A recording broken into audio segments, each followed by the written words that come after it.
ఆ టీమిండియా ప్లేయరే నా ఇన్స్పిరేషన్. ఇది Delhi Capitals Australian young player. నిజంగా జాక్ ఫ్రేజర్ అందరిని అయితే మనసును గెలుచుకున్నాడు అని చెప్పుకోవచ్చు.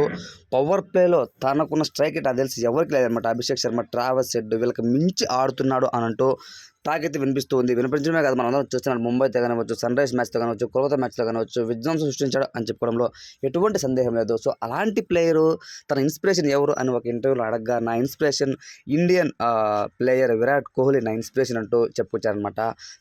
నా చిన్నప్పటి నుండి తన వీడియోస్, తన గేమ్స్ నేను చూస్తూ వచ్చానమాట. నాకు చాలా ఇన్స్పిరేషను. నా రూమ్లో అతని ఫొటోస్ ఎప్పుడు నిండిపోయి ఉంటాయన్నమాట. కబోర్డ్లో కానివచ్చు, మొత్తం నా బెడ్రూమ్లో మొత్తం అతని ఫొటోస్తో నిండిపోయి ఉంటుంది. నిజంగా అతని వీడియోస్ చూస్తూ నా ఓన్గా నేను గేమ్ ఆడాలి, అతనిలాగా అవ్వాలి, ఎప్పటికైనా అతనిలాగా అవ్వాలని నా కోరిక ఉండేది. సో ఇప్పుడు నేను ఐపీఎల్ ఆడుతున్నాను, నాకు చాలా సంతోషంగా ఉంది.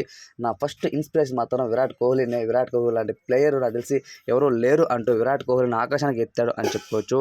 ఇలాంటి యంగ్ ప్లేయరు నిజంగా విరాట్ కోహ్లీని ఇన్స్పిరేషన్గా తీసుకొని ఈ విధంగా ఇలాంటి స్టేట్మెంట్స్ ఒక మీడియా ద్వారా ఇవ్వడం అనేది చాలా గొప్ప విషయము. చాలామంది విరాట్ కోహ్లీ అభిమానులందరూ కూడా అదిరా కింగ్ కోహ్లీ అంటే ఎంతోమంది ప్లేయర్స్ ఉన్నారు, కానీ ఇంతమంది ప్లేయర్స్లో మన విరాట్ కోహ్లీ పేరు చెప్పారంటే విరాట్ కోహ్లీ ఎంత వరల్డ్ క్లాస్ నెంబర్ 1 బ్యాట్స్మెన్ అని అందరికీ అర్థమవుతుంది అని అంటూ కామెంట్స్ పెడుతున్నారు.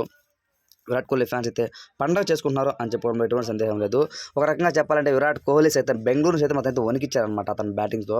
సో కాబట్టి విరాట్ కోహ్లీ కావచ్చు, ఫాఫ్ డూప్లెసిస్ కావచ్చు, అందరూ కూడా తన ఆటను చూసి బెదిరిపోయారు. రీసెంట్గా మొన్న ఆడిన ముంబై ఇండియన్స్తో కూడా మ్యాచ్లో చూస్తే కేవలం 15 బంతులలోనే హాఫ్ సెంచరీ, 7 6 2 4తో అదరగొట్టాడు అని చెప్పుకోవచ్చు. Young player. సో తన T20 వరల్డ్ కప్ కూడా ఆస్ట్రేలియాలో అందరూ కూడా ఆస్ట్రేలియా ప్లేయర్స్ తను రావాలి అని కోరుకుంటున్నారు. నాకు తెలిసి వస్తే ఓపెనింగ్ బ్యాట్స్మెన్స్ T20 వరల్డ్ కప్లో కూడా అదరగొడతారు. సో కాబట్టి అతను చూసి చాలామంది భయపడుతున్నారు అని కూడా మనమైతే చెప్పుకోవచ్చు. ఎందుకంటే మన ముంబైతో కానివచ్చు, సన్ రైజ్తో కానివచ్చు, చెన్నైతో కానివచ్చు, అలానే ముఖ్యంగా కోల్కతా కానివచ్చు, ప్రతి ఒక్కరు టీమ్స్తో ఈ బౌలర్ ఆ బౌలర్ అని కాదు, స్టార్టింగ్ బాల్ నుంచి ఎదుగుదలకు తిరగడము, 200+ టెక్రేట్ తాగడము, ఉన్న పవర్ ప్లే మొత్తం 100+ కానివచ్చు, 80+ రన్స్ కొట్టి వెళ్తున్నాడు అనమాట జాక్ ఫ్రేజర్.